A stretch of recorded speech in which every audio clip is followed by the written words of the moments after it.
Stephanie. Hi, Jack. We'll Hello, see. hello. Whoops. Hello, hello. Hello. Mm. Welcome to Healthy Wealthy. Yay, happy hour. Yay. So Linda, if you want to start and I can jump in, or however you want. Yes. Okay. Yes. I'm like doe in headlights. So we're going to get started because I like to start on time and people will trickle in as they trickle in, like Jackie just dropped off. Healthy, Wealthy, Happy Hour with Stephanie Mathews, the goddess galore. She's going to lead us, and I don't know where, but we know it'll be good. Take it away, sister. Thank you. Thank you. Thank you. I'm so excited to be here. I've been really just, let me stay open to what is going to come through. Let me just stay open to what nature, what the divine feminine, what is it that wants to be poured into us through this time. And there's a few things that came up.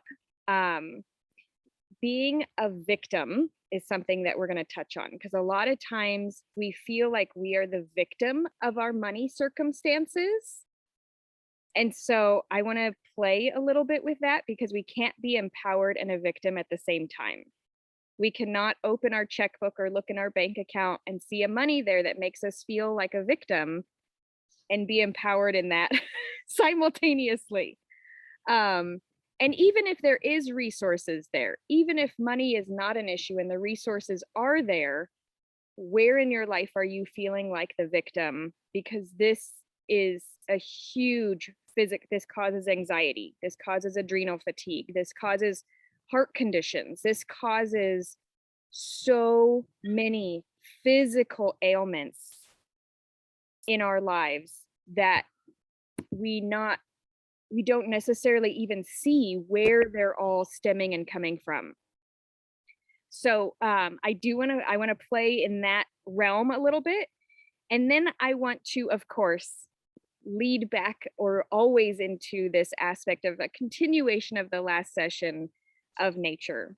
And I wanted to kind of see if I really want to start off with, has anybody had any impacts from the last session about nature abundance? Was there anything that clicked? Was there anything that kind of what was the key thing that you pulled into your life since that last session? Yeah, I can say, Linda. So it's just sort of a global awareness, because I have trees out every window where I live. And so it's just like, wow. Yeah, it's just, I can't really even put it into words. It's just like, oh, wow. Yeah. Then there's that, and there's that. There's only that. And so it is. Yeah. Yeah. Christy, I don't know if she can do a recap. I guess she could try to do a recap, but I just know, I think you said that there wasn't a recording. It fritzed out, so there wasn't. But, I just like, were you talking like what actually happened, or just like that kind of recap, not a whole like going through it, but just what? And are we doing a process today, or? That's a great thing anyway, because there wasn't a recording of it. So a lot of what we did was we connected pain in our own body with blockages that allow for anything, movement, any stagnation in the body directly correlates with our wealth, with our prosperity.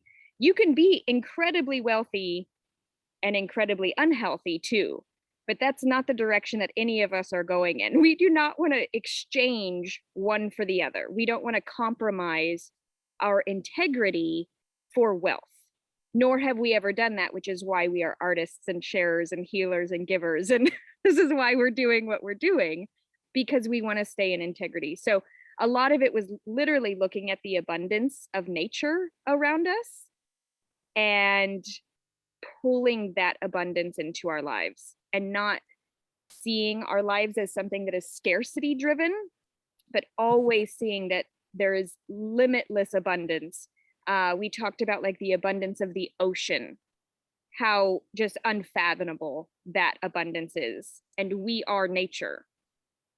So there's no lack in our lives, in our being. The only lack is our own belief systems, our own programs. So I guess that's in a nutshell. Well, I have a comment because it just came up today as I was listening to things in the cars I'm driving, and a lot of times just themes that like so serendipitous, but I heard the phrase like that wealth has a direct correlation to how your nervous system is functioning. So it's like we think of mindset and blocks or limiting beliefs, but when you think about the nervous system as that energy, that it's directly correlated to how calm and healthy your nervous system is. It's really amazing. Yeah.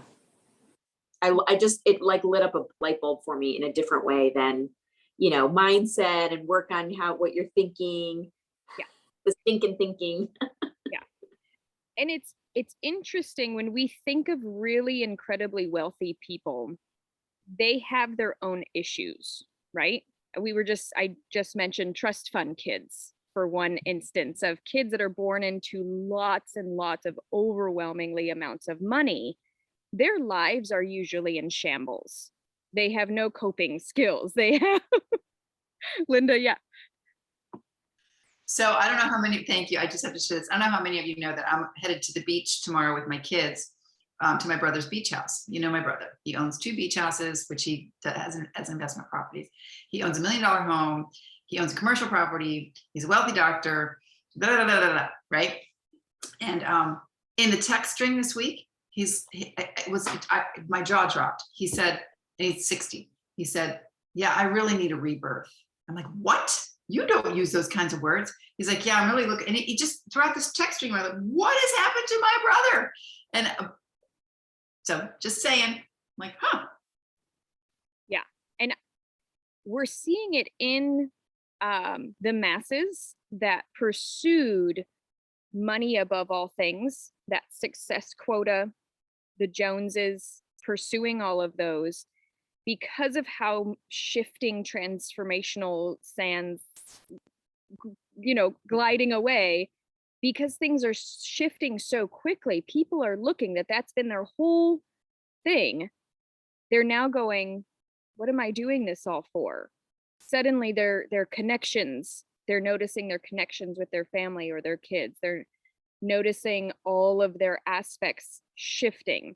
But one thing that very wealthy people do not feel like is a victim to their money circumstances. They are usually the rulers of their money circumstances. So this is a very interesting shift. And it came up with the whole Roe versus Wade thing. There was what you just said, that who is not a victim? Yeah. So if you think of the wealthy elites, you think of the Rockefellers, you think of the trust fund people, you think of people that are born into lots of money. They are not born into being a victim of their money circumstances. That belief system's not there. But they may have issues, like you were saying. They still may have their issues. Absolutely, but they are not a victim of their money circumstances. People that grow up in middle class or lower middle class homes have been brought into being victims of their money circumstances. There's always just enough, or there's never enough, or they heard their parents talking a lot about money. There was always this thing, and they were the victim of it. Usually as children, we tried to pinch our own pennies or give our allowance money. There was always this trying to help or be supportive, knowing that was the cause of tension, creating a victim in our own lives. So this came up with the whole Roe versus Wade thing. There's a lot of victim mentality happening versus empowerment about this decision of women collaborating and stepping up and creating resources and networks and underground movements and really creating strong outside of government resources together. There's an aspect of I'm now a victim and somebody's controlling me. whenever we get into that space, our body physically begins to shut down certain aspects. Our central nervous system, anxiety goes through the roof. Our adrenal glands get hooked on. They do not turn off. We're in this space of always now trying to find an upper hand in a situation where we will never have an upper hand in that situation.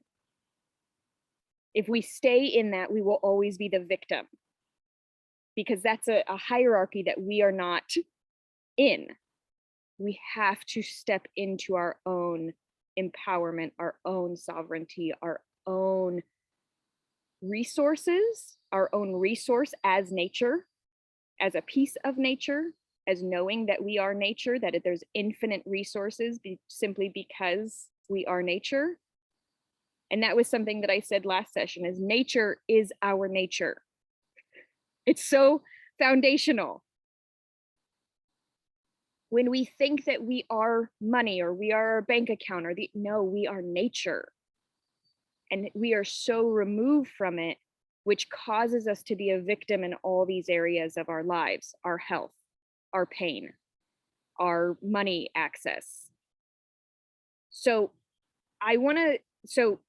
some examples of feeling a victim that we are really slippery, that we often don't even think of, is being a victim to money, I said, being a victim to safety, being a victim of our boundaries, having codependent aspects, being a victim of not feeling like we're free to do what we really want to do, a victim of rights and things like that. So I would love to hear if there's anything in your life, if you'd be willing to share, if there's any aspect of your life where you feel like you may be in the victim space.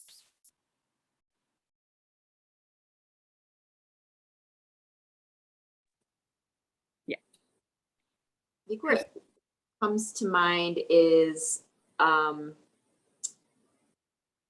it's part of the healing that I've done is around ancestral, like the idea that, well, we carry this ancestral lineage, and that something has to be healed. If something has to be healed, that means we are a victim to it. I think, in some sense, like, yes, if we're trying to heal it, but I see that as a victim, kind of like what you were saying, when you talked about the money story, because it's based on maybe how we were brought up or the lineage and the culture of the family. So is that kind of what you're talking about? That could be where you're stuck, especially if it's a belief that I have to do this work for everybody, and if I don't, I fail. Like we can start being very codependent even in our healing journey. So yes, that could be, I would say a lot of us are breaking ancestral lineages right now, by raising our children maybe differently, allowing them to have feelings and emotions. There's a lot of shifts happening, even just in a very basic level. So it could be, if that's what you feel tied to, do you know what I'm saying? So for some people, that could be something that they're feeling like they're a victim of. Yeah, I mean, I think if you recognize too that some of the things like we're holding base for, or carrying, shouldering, come from the patterns from the past. I mean, in a sense, the awareness helps you kind of break that victimhood. But if you keep turning to that and saying, well, that's how that's how my family did it. I remember someone saying to me early on, like, we feel like we have a legacy to not only either carry the family or heal the family. Like, and if we heal it, will that separate us too? That's the other kind of side of it. So I just that's what came to mind. And when you were talking about nature, I just wanted to say one other thing I experienced, like in the last few days and week, was laying on the ground on grass, because I've been teaching outdoor yoga a little bit, And, you know, when you lay on the plastic mat, you know, in Shavasana, but I actually laid on the grass, on the earth, and it was a total different feeling. So I connected to that too. I just wanted to share. I love that. I love that. And yes, there is no right or wrong in where anybody is feeling anything. So that's something that somebody may feel, if it's draining to you, if you're going, man, I've got to heal my family lineage, you know, like if it's a drain, you're a victim of it, right? If you're going, oh, I'm so excited that I get to be the one to break these chains. I'm so grateful that I get to shift this with my children. And I see where they even got a little bit of it, but they're going to shift it. You know, there's so much there. So thank you for addressing that. And Linda, I know you had your hand up. Well, I don't need to hog the mic, but I had a big aha about an hour or so ago, which was I've been a victim. So in this context, I've been a victim of the conditioning, which sounds obvious, right? But in preparing to go to this family reunion, I historically feel this big because they have all this success and I'm just me. And I'm a victim of that belief system. And I, for lack of a better word, is the 3D system. And then I was like, wait a minute. Who's adventurous as all get out? Who made some bold ass choices that went against the grain? I'm like, wow, I'm no victim. I'm like, I am woman, hear me roar. And I listed, okay, they have money and Botox, and you know, that's fine for some people. And I have, and it just went on and on. Like, hell yeah, I bought a property in Maine because I wanted to. And then, yeah, then I sold it. And yeah, you know, just like, you know, so yeah. I just didn't realize how much of I should know, because when you feel bad, as we've always said, it's just an indication that you're not in alignment. So anyway. There you go. Yeah, Stephanie, thank you, Linda. That's huge, right? That's huge, seeing where you have been playing that role. And so to gear up and not go into this experience in that role is going to be a game changer. So yes. Stephanie. Yeah, I couldn't help but listen to Christy, and I have several things I'd like to say, especially after the role thing. But there's an old joke, and you guys may have heard this, but the whole family is together for Thanksgiving. Great grandma, grandma, mom, daughter. Daughter's now helping putting the meal on, and they're getting ready to put the turkey in the oven, and mom takes the legs off. And she said, Mom, why do you do that? Mom goes, well, I don't know. It's what your grandmother always did. Go ask your grandma. So she goes to ask grandma. Grandma goes, I don't know. It's what my mom already did. So 4 generations, go ask great grandma. She goes to ask great grandma, and great grandma says, I have no idea why they do it. My oven wasn't big enough, so I had to take the legs off. So, you know, we do tend to repeat things historically and within our families, within cultures, that we just do because it's the way it was always done. Mm-hmm. And then when I was listening to Linda about, you know, her family, I have a certain role in my family I play as well. But, you know, living here in LA and being very much aware of the roles and how people get pigeonholed into certain kinds of roles. Arnold Schwarzenegger is never going to be anything other than the Terminator. He can try all he wants to become a dramatic actor, but the powers that be are going, oh yeah, no, we want the Terminator back. Families are exactly the same. Mm-hmm. And when you be different, it makes them so uncomfortable because it forces them to change. Mm-hmm. And they always want you to play that. Like I'm the one that was the most like my mom. So who do they call? Me, you know? And I go, like, why are you telling me you're mad at her? Why don't you just go talk to her? You're grown up, you know, but that's still my mother talking.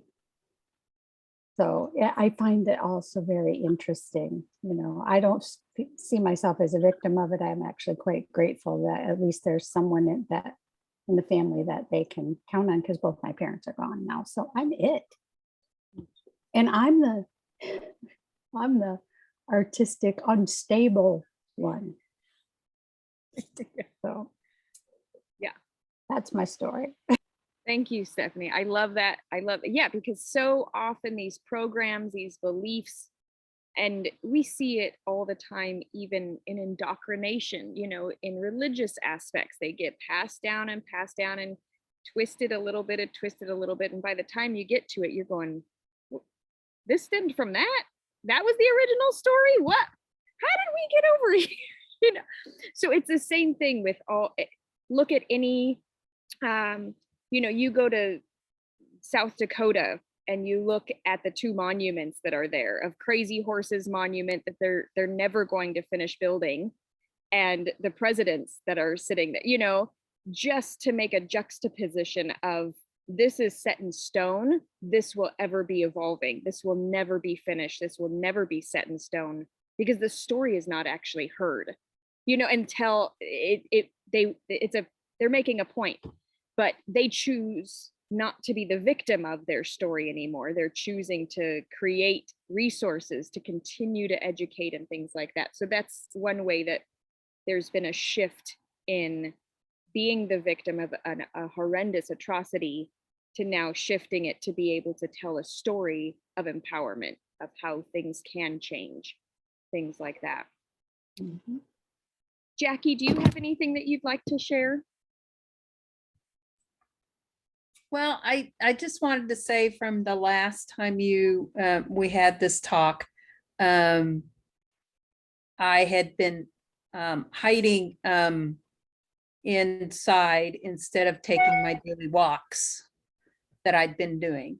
And now all of a sudden I'm doing back at it. And the only reason is because I didn't want to feel uncomfortable because it was hotter than hell. Well, if you happen to be up at 6 a.m, it's not hotter than hell. Just get out and walk, So the last 3 days I've been able to walk quite a bit, and I'm back on my weight loss.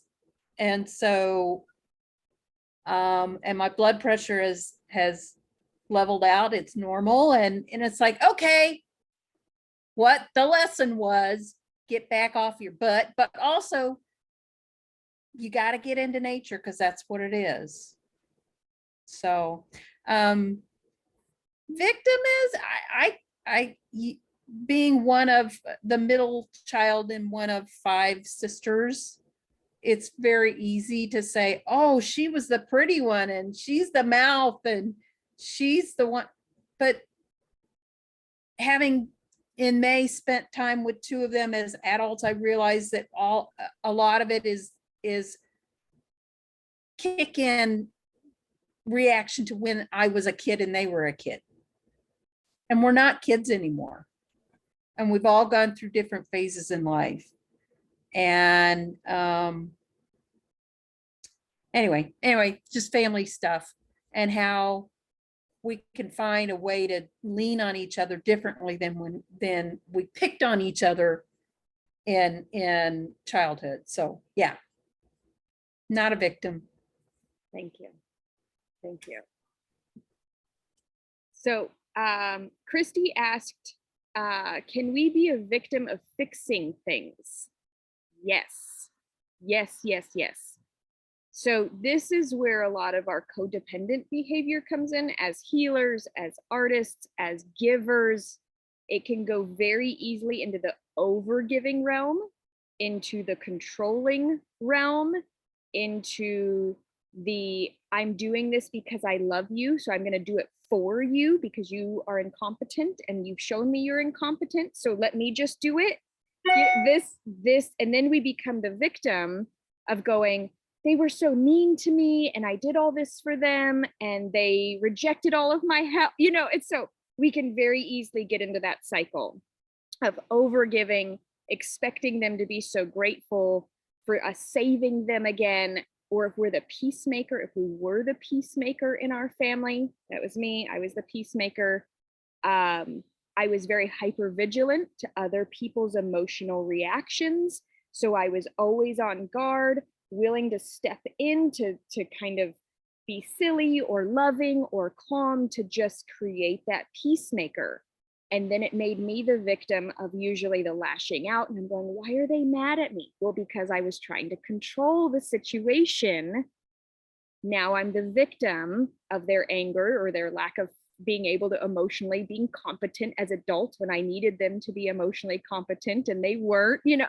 So yes, this is a huge aspect of getting into a cycle of helping or fixing or trying to do things for others and then ending up being in that same, like, why does this keep happening to me?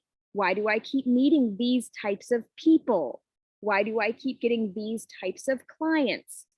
So that is very much where we wouldn't necessarily label that as being a victim, but it's this role that we play that needs to be cut. So we're only looking at our own role. We're only looking at our own role. Are we trying to do this to make ourselves feel better?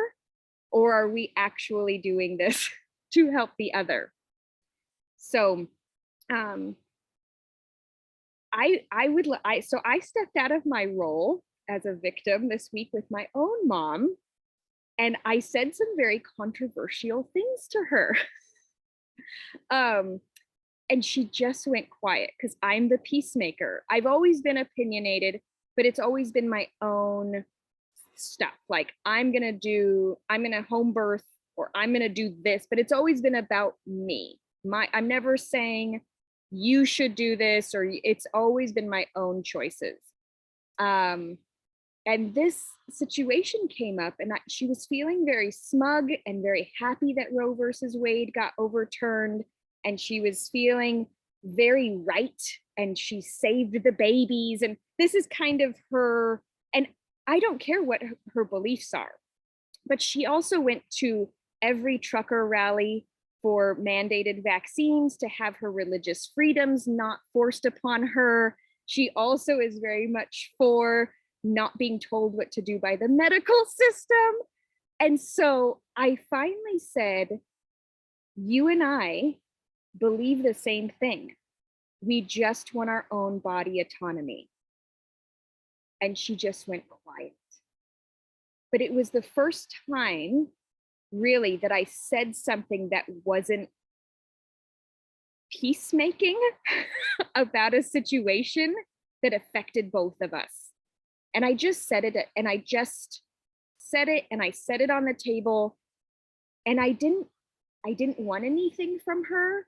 I would have loved for her to go, oh, you're right. But I knew that wasn't the case. Like I wasn't the victim of my anger, of my I was able to say it in a way, but I needed to not be the victim in that situation. I needed to not point the finger and say, Mom, you're to blame.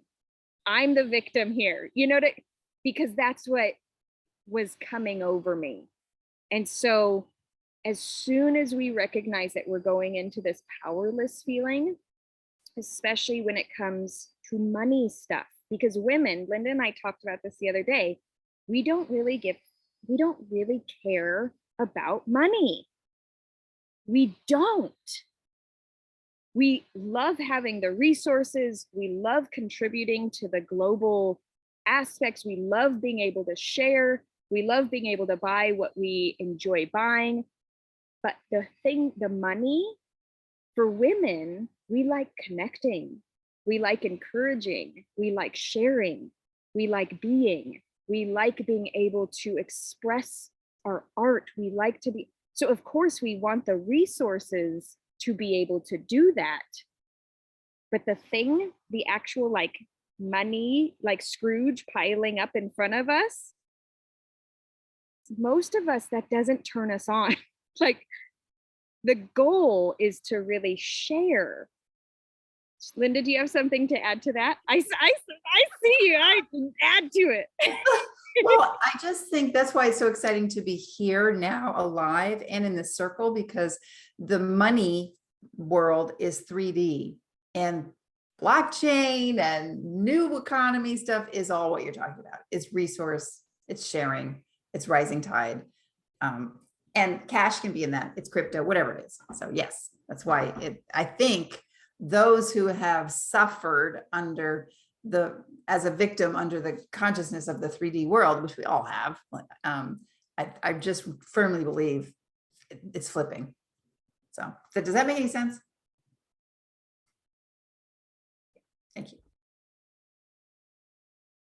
So let's look at it we've kind of talked about it in more mental aspects, thinking about ways. I want to go into the body because that's where the truth always lies.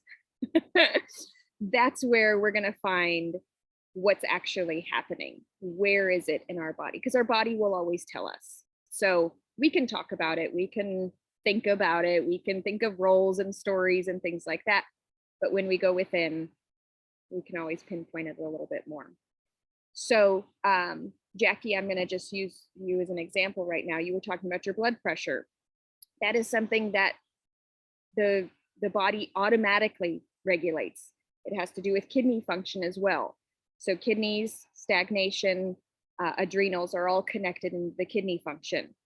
And so on a very basic physical level, your kidneys are holding on to a little bit more stagnation. They often probably are overworked or overtaxed. You might go into states of high kind of production mode. And then when you get into production mode, you don't necessarily listen to your adrenals when they say time to pause. You just are creating. And I can only say this because you're an artist and I kind of picked up on that sense. So it's not that when you're in creation mode, your body gets kind of put on the back burner because there's so much momentum that it feels so good to be in that creation mode. Okay. Thank you for the head nod. That is something where the body is giving us cues that something like blood pressure can have really big, hey, I've got stagnation going on. I actually need some support with that. And so when you start moving and your body starts being able to move, your lymphatic system begins to get motivated and moving again, then your blood pressure goes down, your kidneys get the support, and you're back in no longer this adrenal fatigue stagnation state. And so this is just one very simple aspect of how the body gives us these very clear aspects of, hey, I'm being the victim right now because you're not taking care of me. I'm not being listened to. And for me, health is wealth. There is no, if life is lived in pain, in discomfort, in mental anguish, that I don't care how much money somebody has, that is not a wealthy individual in my mind. Because again, I don't equate necessarily, Scrooge McDuck over here counting my coins. I want the whole thing. I want it all, right? I want health. I want wealth. I want mental, spiritual, emotional, physical alignment. And so would somebody else be willing to maybe share something that's going on subtly in their body, and we can kind of connect it with maybe some ways that your body is needing some support? Yeah, Christy. If others, I mean, we all might have something, but I have something that's, it's been with me for quite a while, but I actually had a massage today, and so she was in the area, but so you want me to tell you the pain point in the body? Mm-hmm. Okay. On my left foot, the big toe knuckle. I can show it to you if you want, but it's like the part right on top. Okay. Okay. It's where I haven't been able to wear heels, like maybe a little wedge, but anything that gets bigger that I used to wear, not tight shoes, but started getting this pain from that incline. And, you know, people are, oh, that's normal, or there might be some arthritis, but it's pretty consistent. And since I always wear mostly flats, when I still like do walking or, you know, it's still got like sensitivity, inflammation, something going on. I've had different, you know, chiropractor opinions and things like that, but it's still there, meaning it's still poking me like, hey, you're not paying attention to me. Yeah. So You just hit it right on the head, right? And it's interesting that if you, so when it comes up with like wearing wedges, that's like, there's certain belief systems around, especially dressing for certain, like you typically wear flats, but you wear wedges when you're trying to look a certain way, or there's a belief, there's a belief system connected with that shoe. Otherwise you'd wear that shoe all the time. wow. So there's also this aspect connected with that. When you're walking, I'm sure it doesn't bother you as much if you are walking around in a space where it's really pleasurable. You're not doing it for exercise. You're not doing it because you have to. You're not on a hike to get to a destination. You're like, it comes up when you're doing things that you feel like you should be doing.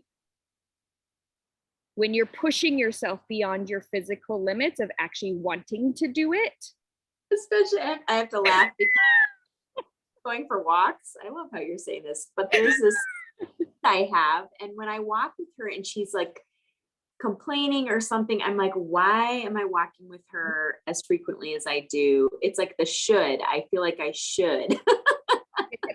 Yep. And then you're there depleting your energy because you're most likely healing her on this walk. So she's getting a free session in while you're getting nothing. You're actually getting more pain. You're getting more depleted. You're getting your resources drained, and she's getting away with all of your energy, all of your resources. And now you feel horrible and she feels great. And she walks away. She's like, oh my gosh, let's see you soon. Please, let's do this next week. Can we do this 2 times a week? Can we walk later this week?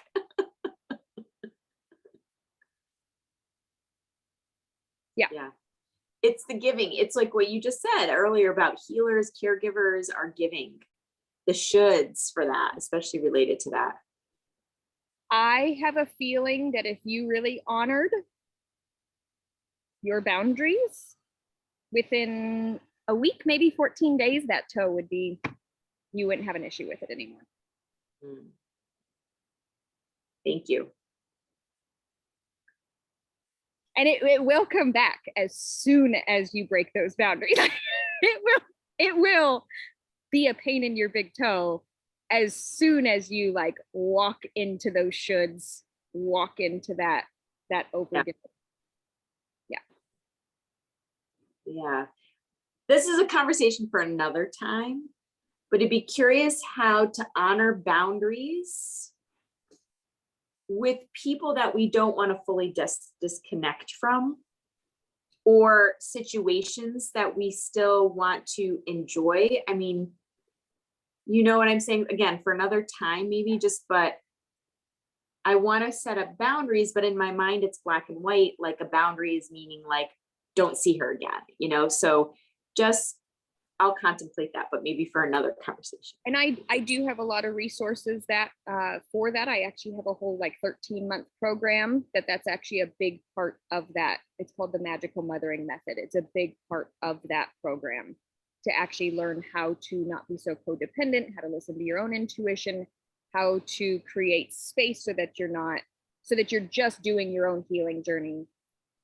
And then when you are supporting others, you're intentionally supporting them. Otherwise, you're not just draining your energy like the gal on the walk. Yeah, like what you're saying is that there's a way for us to be ourselves, to be with other people and not get drained by creating more the energetic boundary rather than the boundary of, I can't see you. Yeah. Definitely. Physical. Thank you. Linda? You know, I always have something to say. Well, what was interesting about this app, Curable, is they talk about, you can take a set of patients' x-rays with tons of arthritis and gnarled bodies. And then you can take a set of x-rays with perfect bodies, and it doesn't correlate. Like, oh, those people should be in pain. Look at their skeletons. And those people should feel good. It doesn't work that way, which is fascinating. I mean, I guess it works that way for in some of the, and further, you can operate on something to fix it, and the success rate is not as high as you think. So fascinating. Yeah. Which is why my orthopedic doctor brother is dying to get his hands on me. Not really, not literally, but like he's got me lined up with a surgeon and he knows who I should see. And I'm like, thank you. Thank you. I know who to come to at a very last resort. Yeah.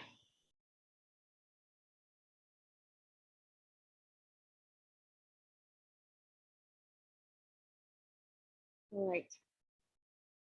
So anybody, Stephanie, do you have anything physically that you would like to Work share on?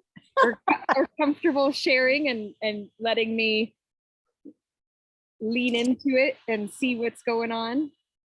Well, at this moment, I'm in actually quite stable place physically. Don't really have any aches and pains, although now that I say that, I mean, physically I've been through a lot, but none of that is anything that I can say, oh, it's terribly bothering me. It's just a place that I've been through. But boy, have I been getting headaches. Wake up in the middle of the night with a headache. Today, not. So it just, but I did this morning. So it's a weird thing. The headache is, look at Stephanie's got her. So that is a very interesting aspect because there's been so many solar flares, because the Schumann's resonance has been off the charts. There are a lot of the actual physical plane of the earth is shifting right now. And so as your crown chakra is getting connected and lined up with those, I would, if I were you, I would start making a journal entry of your headaches and then looking at the Schumann resonance and seeing if there's some sort of a correlation, because it's not consistent, because it's not related to neck and shoulder pain, because you pull in such high crown chakra frequencies with your art. It wouldn't surprise me if you're just wide open to a lot of the energetic aspects that the earth is going through, and you're just more sensitive to those. Yes. And so, yeah, go ahead. Always felt a bit like a telephone pole because my sensitivity is so intense. Like you, I was the peacemaker and highly aware. And I knew when my dad walked in the door, the mood he was in, and that I would be the one to buffer that. And then even in high school, towards college, when I was dating my husband at the time, he would take me out to eat on a date, movie and a dinner. And we would go, and I could not sit in the restaurant. I would get up and go vomit in the bathroom because there was just, and I've learned when to leave a room and when to stay. But yeah, I'm like a little telephone pole pulling it all in. But I don't know anything about this Schumann thing you're talking about. Never heard of it. So the Schumann resonance, the earth used to vibrate at a certain resonance of vibration. Resonance. Okay. Okay. So the earth vibrated at the same resonance for millennia. It's been at that for as long as we can remember. Suddenly, within about the past 10 years, since the whole Mayan calendar kind of thing shift, the Schumann resonance has been having like skyrocketing energy vibrational shifts. So the earth is actually changing its vibrational frequency right now. And a lot of us are very sensitive, not even realizing that there's so much going on with solar flares that affect then the resonance and things like that. What I was going to share with you, a really simple just visualization practice to help close that crown chakra, opening it when you're wanting to connect with source, but when you're going to sleep, closing it and actually intentionally closing it so that you're not being bombarded with so many. I mean, it could be even as far out there as your light beings, your guides are actually trying to connect with you and are inundating you with all of this kind of messaging that's giving you a headache, and they're not honoring your boundaries of sleep or things like that. So it can go as woo as you want it to or not. It's totally up to you. I would really see that telephone pole is a perfect visualization, since that's already what you resonate with. I would see that you're really just closing the breaker. I imagine that you're just closing the breaker because as Linda stated, you have an open head in human design as well. Yes.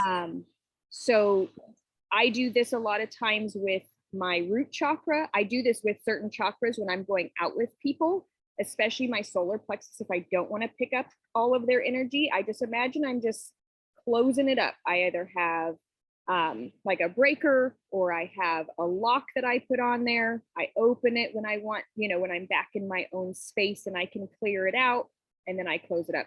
A lot of times people don't teach you how to close your chakras. We always think, oh, we want all of our chakras wide open. And energy vampires love teaching this. People in the healer, take all your money coaching practices love teaching, open all your chakras, have them all open all the time. Healers can so easily be drained by doing this, that we actually haven't been taught how to close off certain energy centers so that we have those reserves. And Christy, you were talking about boundaries. That's a really simple way to just learn how to keep your energy in your body.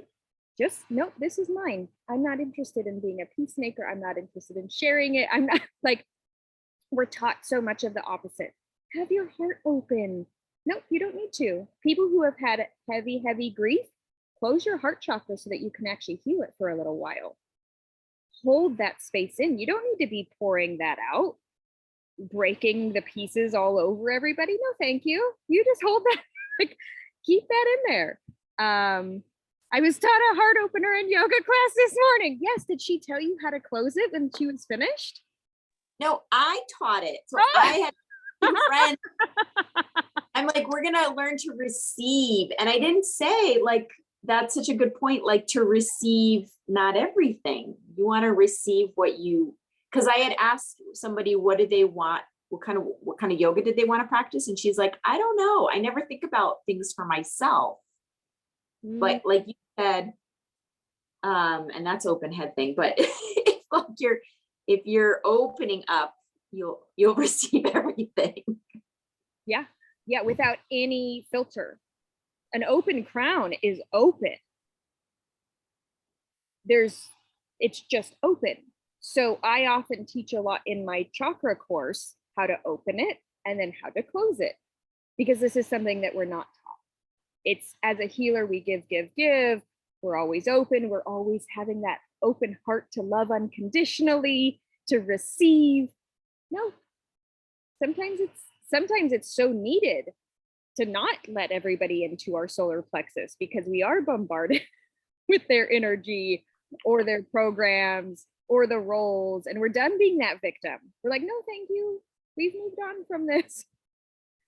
So yeah, thank you, Stephanie. What a great point because it's sometimes, yes, there's so much that can be going on in the head space that it absolutely could be other aspects physically. It could be nerve stuff. If you've had other nerve pains, nerve issues, headaches can definitely be a nerve thing.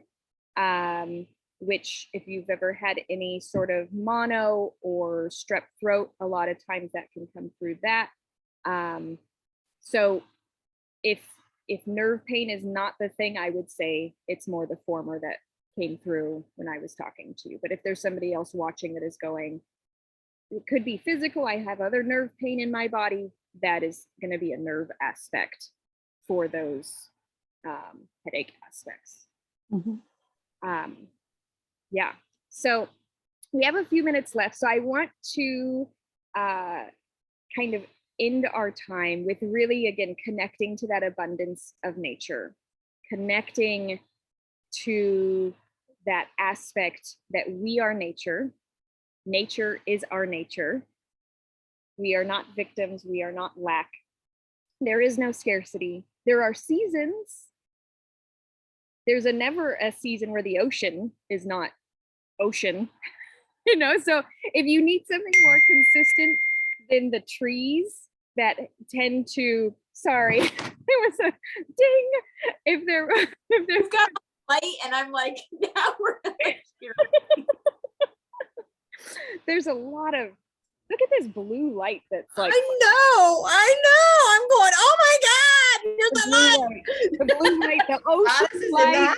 Priestess is in the house. This The is what divine happened. masculine really wanted to be pulled in right now. Won't be a recording. Yep.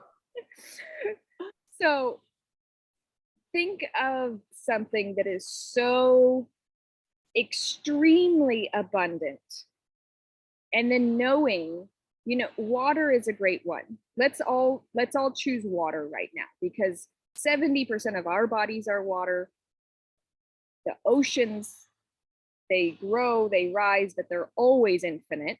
The capacity of the depth of the ocean are mind-boggling. And so let's really connect in our own space. As abundant as we are, let's tap into the abundance of water. There's water in the clouds, there's water in the sky, there's water in the earth, there's water in every leaf, there's water in the cups in front of us. Yeah, if you've got water, take a sip and just see how incredibly abundant water. 70% water, like that's a huge percentage of ourselves to be connected with such a astronomically abundant resource. The lack is just not there. I'm always amazed at water in this way. You can go 30 days without food. You can go 3 days without water. And if you incorporate teas or any infusion, that is considered food. So you've now just extended that 30 days. So we are completely water beings, the most abundant resource that is available on this planet. And that is what we're made of. And if we are that, then that resource is always here. So whenever we're going in throughout our week this week, if there's something that triggers us into wanting to be a victim of it or wanting to just remember that abundance that lies within us.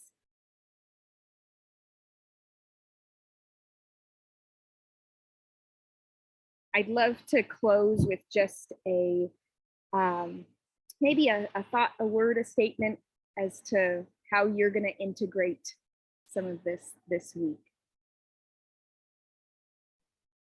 I'm going to the ocean. But it's I'm going to, you know, look at it from a bigger perspective. So that is perfect timing. Not just, oh, it's so nice to be relaxing on the beach. No. Yeah, thank you. I'll go out and dance in the rain tomorrow because it's supposed to rain here. It's 90 degrees out. Yes. I'm gonna drink at least 10 more glasses. No, not glasses. 10 more ounces of water. Yeah. A day. I'm a good drinker of water, usually. I think for me, I'm going to set myself in a lovely bathtub full of water, maybe with bubbles, but just relax. How about you, Stephanie?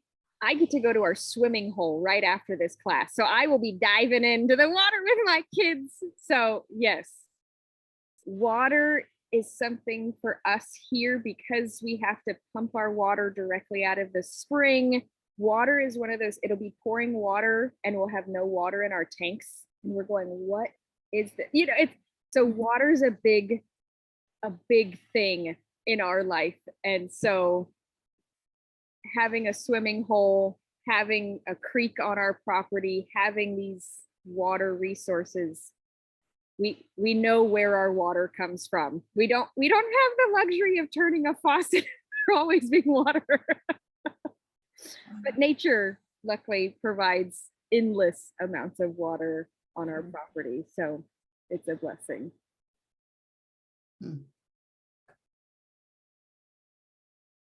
So thank you. Thank you. Thank you, Stephanie.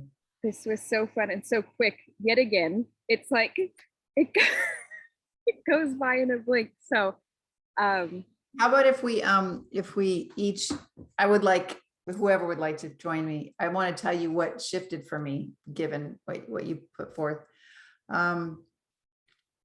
You connected me to when you said we're 70% water, and we hear that here, but it just got into my system. I'm like, oh, right. So by our very nature, we are that. And so thank you, Goddess Stephanie.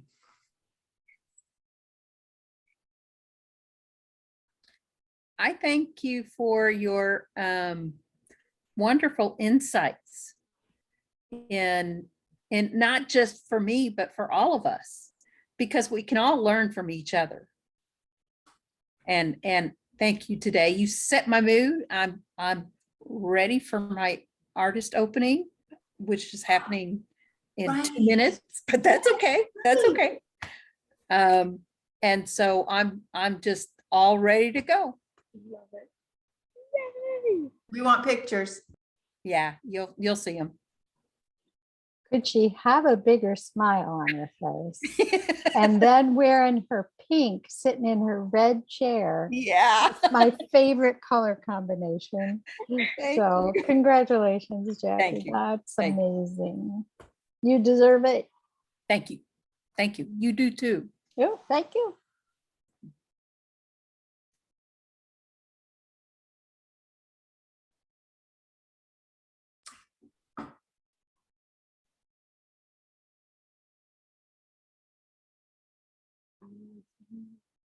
Chrissy? Yes. I don't know. Was I supposed to say something? Sorry. No, you're good. So No, it was just if anybody wanted to I was just acknowledging Stephanie for what. Oh, yeah. Yeah. Yes. No, to close that. Yeah. I